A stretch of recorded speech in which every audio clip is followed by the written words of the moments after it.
Assalamualaikum warahmatullahi wabarakatuh. Perkenalkan, nama saya Devina Febian Rosdiawati dengan nomor induk mahasiswa 200252611688.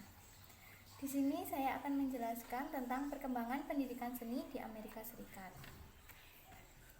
Diasumsikan bahwa pengaruh Amerika atas Indonesia memang ada. Diduga bahwa pengaruh itu cukup besar mengingat banyaknya buku-buku terbitan Amerika terpajang di berbagai perpustakaan di Indonesia dan dijadikan referensi oleh para penulis buku tentang pendidikan seni di Indonesia. Chapman 1978. Amerika termaju dalam berbagai bidang, relatif lebih maju dari Eropa. Sepantasnya kalau dijadikan acuan oleh banyak negara berkembang, termasuk Indonesia. Sebagai negara serikat, setiap negara bagian di seluruh negara Amerika Serikat dapat menentukan kebijakan dalam banyak hal. Kebijakan penyelenggara pendidikan seni, paparan tentang gambaran umum perkembangan konsep pendidikan seni. Bahan yang dipaparkan diadopsi dari tulisan Laura H. Chapman yang berjudul A Process to Art in Education, dilengkapi dengan tulisan Elliot W. Isi paparan tidak terbatas pada substansi tentang pemberdayaan peserta didik dalam masalah kebudayaan, seperti yang dipaparkan di Eropa umumnya dan khususnya Belanda, melainkan lebih luas cakupannya, meliputi substansi-substansi tentang keterkaitan seni dengan masalah-masalah nasionalisme, ekonomi, serta politik. Adapun periodisasi kesejarahannya tidak seperti model paparan Chapman dalam bukunya, melainkan model 3 periode: perintisan, pertumbuhan, dan perkembangan. Yang pertama, periode perintisan menggambar sebagai mata pelajaran di sekolah. Hubungan dekat Amerika dan Eropa tidak dapat disangkal. Periode pendidikan keterampilan, masa awal pendidikan seni mulai untuk menterampilkan peserta didik dalam seni. 3. Periode pendidikan progresif, masa di mana munculnya wacana, konsep yang didasari pandangan J.D.Y. Sun W.B. Fowler.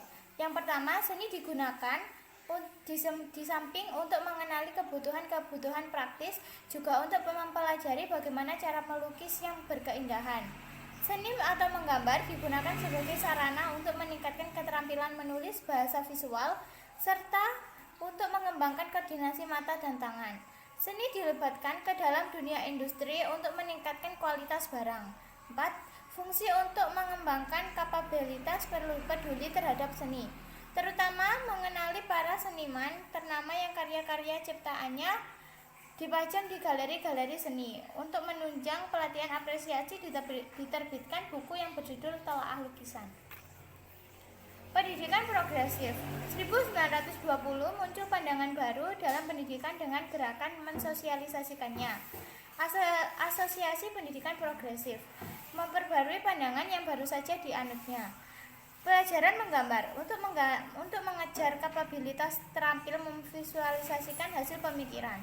Konsep konservatif dalam berkarya seni, kemampuan mereka dipandang sebagai orang dewasa dalam ukuran kecil. Masa imigrasi Jerman Bauhaus. Hitler. Amerika tahun 1930. Amerika kebanjiran pengungsi dari Jerman sebagai akibat berkuasanya Hitler. Di antara para pengungsi itu adalah guru dari sebuah perguruan tinggi desain terkenal di Jerman, Bauhaus. Bauhaus programnya yang berupaya untuk mensinkronkan dua hal antara keterampilan pengrajin dan permintaan barang produksi massa. 1940 lahir doktrin pendidikan seni rupa. 1950 melakukan improvisasi bahan. Masa Perang Dingin, pengembangan kreativitas, kesuksesan Rusia dalam teknologi ruang angkasa.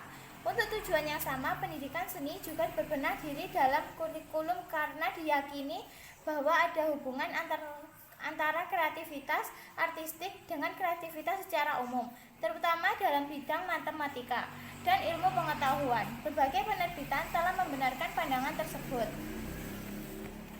Survei UNESCO tahun 1970, pelajaran seni tidak terdapat di kurikulum di semua sekolah di negara bagian.